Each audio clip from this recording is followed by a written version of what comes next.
Hello everyone, this is Cobalt. This video is a follow-up to my recent Little Mac analysis for Smash Ultimate.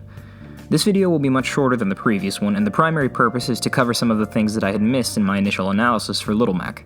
This includes details about Mac's moveset, as well as potential tech that could be applicable to Mac in Ultimate. So let's get started. First, I neglected to mention some additional utility that Mac's Nair has. When jumping from ledge, Mac's Nair comes out incredibly fast and is capable of hitting opponents standing near ledge attempting to ledge trap. This isn't unique to Mac necessarily, but with his Nair's speed, this offers him a lot of utility. The hit stun from the move can also be enough to fast fall and get a follow-up with an F-tilt or a smash attack. This technique was useful in Smash 4 as well, and its continued usability is certainly appreciated. Additionally, it can be used to hit opponents with hitboxless recoveries when hanging from ledge as shown here. This could be effective in a few scenarios since it's such a fast aerial, though side special back to stage may be a more effective option since it provides a larger hitbox with the ability to stage spike and would force a ledge trump and has the ability to work on opponents whose recovery does have a hitbox. The speed of Nair, I think, is what could give this tech some niche utility, however, so it's worth mentioning. It also retains some of its drag properties from Smash 4, allowing similar tech to the Stairway to Heaven that allowed Mac to ladder his opponents to the top of the stage and kill with up special. Secondly, it was brought to my attention by Relic24 that the size of the hitbox for Mac's jab has been drastically reduced. The disparity between these two hitbox sizes is insane. This greatly reduces the potential range that Mac has for his jab and forces Mac to be closer to his opponents than he did in Smash 4. This coupled with the lack of options out of jab definitely reduces the usefulness of this move. This change prompted me to take a look at the other hitbox differences between Smash 4 and Ultimate. I found that his Jab 2 and Jab 3 have also received slightly smaller hitbox sizes from their Smash 4 counterparts. His side special also received one additional larger hitbox at the apex of the move, and his Rapid Jab hitbox has increased in size drastically. Mac's neutral attack got a bit shafted in Ultimate, though its speed is still insane, so it's not terrible. The change to Jolt Haymaker is also beneficial now since the move almost creates a wall of a hitbox and can hit slightly above Mac, giving its range a slight improvement and the ability to hit opponents on platforms when grounded. Third, I'd like to add some additional utility that I've given some thought to regarding Straight Lunge. This has stemmed from playing on Wi-Fi lately and encountering some of the characters who tend to make that experience less than enjoyable. After evaluating the percent-based heavy armor that Mac's neutral special has, it has a damage threshold of 8%, meaning that any hit dealing 8% or less will not interrupt the startup of the move. This usually will only be applicable to very specific moves on a character's kit, primarily being tilts or neutral attacks, but this can be very effective depending on the matchup.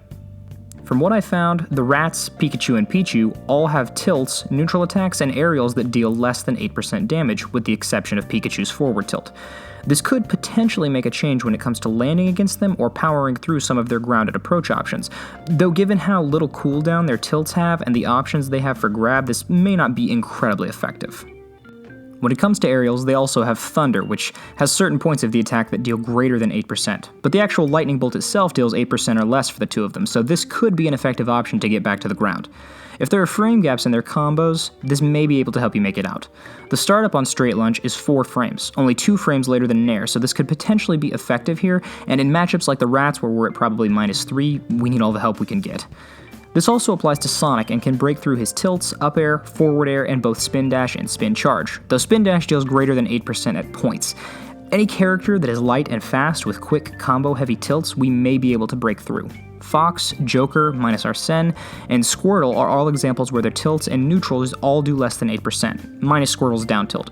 So armoring through these could have some real potential, but would need to be read pretty hard since it takes so long to cancel Straight Lunge's charge time, and likely these characters could grab Mac before the charge is cancelable. The utility is there though, so maybe we can make some better use out of it. Lastly, a channel had been brought to my attention from ThePerson that focuses on Little Mac tech development for the Smash Ultimate meta. Phyto1 has covered extensive amounts of Little Mac tech in the past several months and is continuously uploading additional content on a regular basis. After sifting through his content, I wanted to take a moment and discuss some of the competitive applicability and potential effectiveness of this tech. The techniques that I want to focus on from his channel are Zoom Advantage, Lunge Trump, and Wavemaker. Though there are loads more videos that he has that cover additional information, these are just the ones that I thought most useful to cover and shed some light on. I've linked his channel below in the description, so please go give some of his tech a look, it'll be worth your time. I'm going to cover Zoom Advantage first. Whenever Mac's super armor collides with an opposing hitbox, he loses a small amount of hit lag during this collision. This offers the ability to convert into tilts or a jab if timed and spaced correctly, though after testing this, I've observed this is effective only at low percents. The first one that was covered was Mac's up-angled F-smash. This yielded the highest amount of conversion opportunity based on Fido1's video, though in general in neutral is not as useful as its other two variants in regular and downward-angled F-smash, primarily because Mac tends to kill more frequently off the side in Ultimate versus off the top of the stage the way he did in Smash 4. Also, the shield pressure and stun applied from the forward or downward angled variants is excellent in neutral, so this mitigates the usefulness of upward angled F-smash. This tech could potentially provide conversion options at lower percents and could give his upward angled F-smash a higher rate of use. This could also result in DI mix-ups as well, which could extend the percent range this tech could be used at. Downward angled F-smash can send an opponent into a tech option, and if they miss could result in a jab lock. This does depend on the opponent missing a tech, so this would be situational as well. But gaining an additional 30% off of a missed tech is what optimization is all about, so I'm thrilled to see the potential for this. Up smash only works at points where the opponent is below you. This isn't super consistent and it relies on opponents misspacing their recoveries. In all the situations that were shown at ledge, down smash would have effectively put the opponent in a situation where they could likely not recover had they not had their jump. Now, I'm not saying this isn't valuable to know because it certainly is, but I think that from an edge guarding perspective, the better option would be for down smash. I think its utility is sort of mitigated when there is a better option available, though it is worth noting that up smash does have 2 more frames of super armor than the initial hit of down smash, so the extended armor frames could be effective. The platform tech is useful though, and could lead to good follow-ups.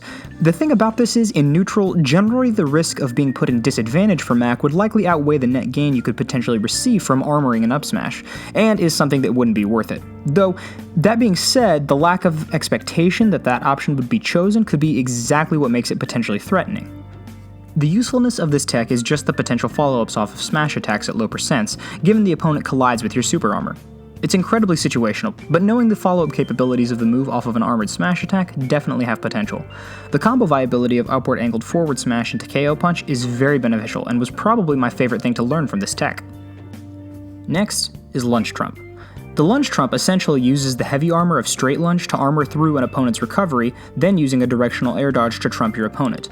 The issue that I've seen when labbing this tech, specifically with the trumping portion, is that the 40 frames of charge time required before being able to cancel the move with an air dodge, and I'm curious as to whether or not a regular ledge trump would work as well as the lunge trump. Though after Gimmer's recently released video regarding ledge trumping and ultimate being altered by the collision hitboxes, this probably is not true. I think that side special back to ledge could potentially yield better results than the lunge trump due to the capacity to provide an active hitbox to stage spike when returning to the stage while maintaining the ability to trump, though you do sacrifice the armor that's offered by the straight lunge. These methods both have their risks, however, due to putting Mac in an offstage position.